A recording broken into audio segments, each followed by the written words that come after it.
First of all, meditation is just to fatigue your body and mind so that you get fed up and find there may be something else.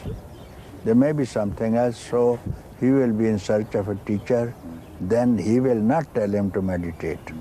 He will tell him some unique method. He will tell him, keep quiet. He will not tell him to do anything. Doing and not doing is not the work of a teacher. It is for the preachers. You have to do this and you have not to do this thing. Teacher has no teaching, no do's and no don'ts. He tells you, keep quiet. There can be nothing else that the teacher can say. And this is going to work. And this could be the best teaching that the teacher could give. If you listen to him, as I was telling, if he says, keep quiet, not only you hear, but you become quietness, you see. What is the trouble, you see? And you see in satsang also, listening also, when I tell them, inquire, investigate, who am I? And they say, we can't do it. We can't do it. You see, we have been doing and we are in trouble, in tension, headaches. So they are otherwise engaged. So therefore, some rare one gets at it. And I do not know why. I cannot give you anything on my own, why it is not working. Why it's not working, you see. And if you keep quiet, you will fall in love with it, you see. After all, everybody needs happiness and peace, whatever they are doing. And there can be no happiness, no peace, no love, no beauty anywhere else, in any other object except this, here and now. Therefore, you don't need any meditation. Because meditation, you need mind to meditate. You need mind to meditate. Therefore, the result of any process has to be mental. Then you need body, such and such posture, hand to be planted this way, mudra to be kept this way. So it is going to be physical. So any physical activity gives you physical result, mental result. Any good idea that attracts you, sounds good, you follow it, that could be mental or intellectual ideas. Then the result will be intellectual. Not shun all these ideas, you see. Physical, mental, also spiritual, you see.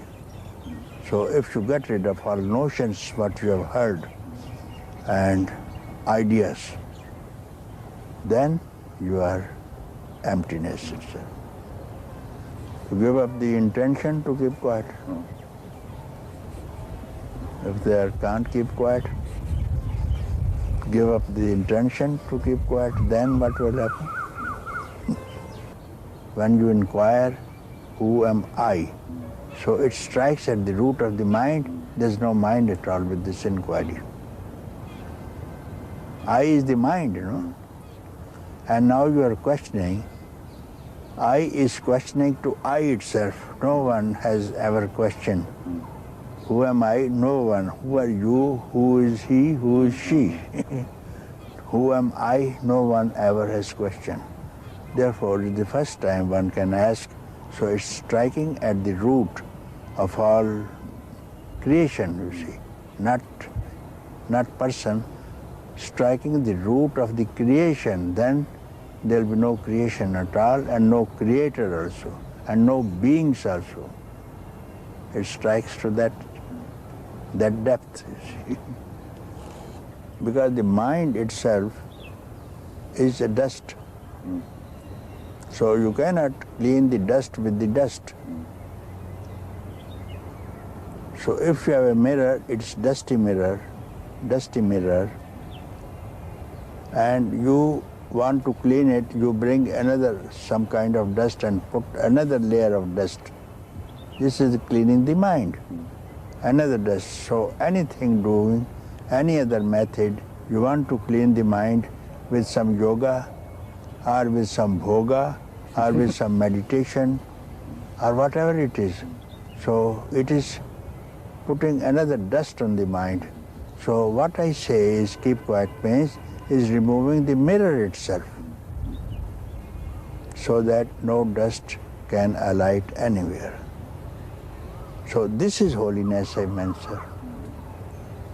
So that the truth exalts the holiness, and now you are holy. Remove the mirror. And if you are a mirror, your face will be reflected. So this is a spot. With this spot, you are not holy. It's a reflection. How to remove the reflection? If you throw away the mirror, this reflection will return back to your original face. So if you throw away the mind for 1 second, this thought of holiness will reveal itself, merge back into the holiness. Therefore, truth exalts a holy person. Therefore, you have to be holy. How to be holy? Remove the mirror, remove all reflection which you are seeing in the objects, which is the dust. Any belief is wrong. Why should you believe? Do you need any belief that you are David Godman? You are very sure about it. Why to ask? To be your own self is the only happiness, you see.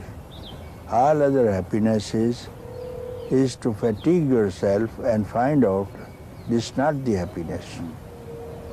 Because after that they will, if you again repeat that same process, it means that thing, that place has not given you happiness, therefore it wants to be repeated.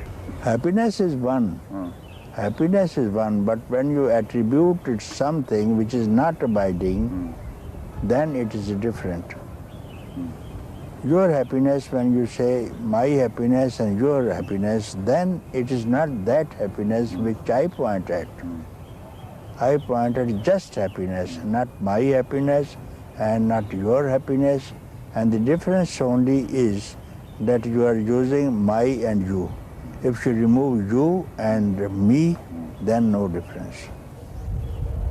Ecstasy is a state of mind. For some time it will stay, sometime it will stay, and then it will again dwindle and return back. Ecstasy, you see. Many people get into ecstatic states listening a poem, a poetry, some singing song, or some with other things, you see, get into ecstasy and it goes away. It depends upon the circumstances, but bliss, when you have bliss, is not that also, not even bliss. Not even bliss, but bliss can be attributed to dawn before the sunrise. There's a dawn, and you know very well now sun will arise. Sun is not there, but something shows now is dawn, you say. So when you feel some bliss and you are not attributing to something else, so you are now focused, seeing the dawn. Now it is the east side, sun will rise. So your focus is entirely on the east, on one particular point where you see the dawn, because dawn is not in the west, you see. And if you can reject and don't get attached to this thing, one by one, remove the physical body, remove the mental body, remove the prana body, and remove the intellectual also when your intellect is working, and stop the intellectual, then bliss will come. Bliss will come when the intellect is not working. So even bliss is come, don't get attached. The most yogis get attached with this thing. This is from the yoga method, you see. Yoga method, they describe koshas, you see. And then you get attached to this kosha and don't get attached permanently, don't give up. Stay quiet, you see. And then it will become that, and mind is now absorbing the bliss. Absorbing the bliss, and mind is now becoming bliss. And now, sometime, it's not for the bliss to be rejected. Now, from the other side, beyond mind, no mind, freedom itself is coming to receive you, embrace you. So then only no one can reject the bliss, you see. So you have done very well if you feel bliss. Bliss of Atman, Atmananda it's called. Then it will take the form of Atman itself, then everything is gone, and that, even that is not final, somehow. Somehow that also, mind, no mind is now still alive. Even no mind is still alive, it is related to mind still, you see. So fathomlessness is this. Then your work begins here, which is going to be very beautiful work, which now before you have done well, and your task is over. Now this is the task of beyond. And now beyond is now taking hold of you and revealing itself more and more every moment, different beauty, different love, different form even, you see. Different form even, so that you are always engaged with it and it is always engaged with it. So that cannot be get rid of even if the body leaves, you see. So that can be described as the ultimateness. Silent mind is the to temporary keep quiet, temporary suppression of the objects in the mind, you keep quiet many times. Somebody wants something from you and you tell him, I don't have, or you are not willing to give, silent for some time. And still mind is also temporary. Stillness of mind is also temporary. For some meditation, concentration will result in still mind when you're, for a long time, when your mind is still like a flame of the candle. When again the breeze will come, the candle will again flicker out, any other thought will come again, the stillness will be washed away with the wind of a thought. Now no mind, I am hearing this question for the first time. It has never been asked to me by any person from India or from the West. It has never been asked. I am very happy for the first time to deal with this question. So, no mind, you want to say? First of all, to speak about no mind, we have to see what is mind. So, mind is something, we start from consciousness, okay? When the consciousness wants to know itself, consciousness wants to know itself, about itself. Who am I? As you are there, yet you need a mirror sometimes to appreciate your makeup. You want to see yourself. Then the mirror will reflect. So from there arises when the consciousness, in the consciousness there is a wave to know, asking, consciousness asking itself to know about consciousness itself. This wave is now rising. Wave in the ocean is now rising. So that wave now becomes I. Separates. Same consciousness, it is now separated from the consciousness called I. So when now mind is left alone, I is all this thing, what has happened. What you see is I only. I must be there when you see a tree, when you see a mountain, a river, men, animals, this is I only. You need I. So this I is now rejected everything. I alone is there. It cannot go back, return. It has decided this is the desire for freedom. It wants to return its original place. So desire to go back is no more there. So this I which arises from the consciousness is now returning to consciousness, and this decision is become no mind now. I is gone. I is gone, and this I was mind. So this I is now rejected. That in between I and consciousness, this in between is called no mind. In between is called no mind, and that's when in between will merge into consciousness itself, then in between will become consciousness itself. As we have this cup, and inside ether, emptiness, space inside, outside also space.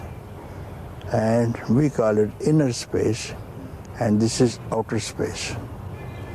Why? Because this form is called cup, name, form, length, breadth, diameter. So when this name and form is removed, this ether and this Mahat means greater ether become one. They were always one, and why we called inside and outside, why we called freedom. So from this point of view, I call the inner space is now separate than the outer space. Why? Because name and form. And this name and form is I. When this I goes, this wall is removed, this becomes this. Still, remembrance will be there. Remembrance of no mind is there because you are coming from mind. So now I have no mind. So gradually, slowly, for a long time, how it happens I do not know, this no mind merges back into beyond. So now you have no mind to work on your own account. You are simply being graced and picked up and obey what it is doing, and you are not doing anything. Doership is gone, mind is no more there, and all these other functions of the mind are no more there. So you stay this time for the stipulated period as has been charted earlier. This life will stay for the rest of the time. And some people cannot stand the shock of freedom more than 21 days. That is stated in the books. More than 21 days they can't stand this happiness. If some middle class man gets a Derby lottery for $1 billion, he doesn't know what to do. Some people get heart attack, you see. So much happiness, you see. So this happiness takes away the body itself. But he is liberated, doesn't matter now or tomorrow. Body is not in question. But some people can live only to benefit other people. So this benefit is not coming from some person. Going back to your previous question, it is coming direct from consciousness, and that person, that teacher knows that it is not me. I am simply picked up to speak, and it is not me who is speaking. And if it knows that someone is speaking on him, it is arrogance, egoistic, it will not work, you see. So if you have that experience, it's not your problem what you're speaking and who's benefited and who's not benefited, who comes to you or who doesn't come to you. It remains the same.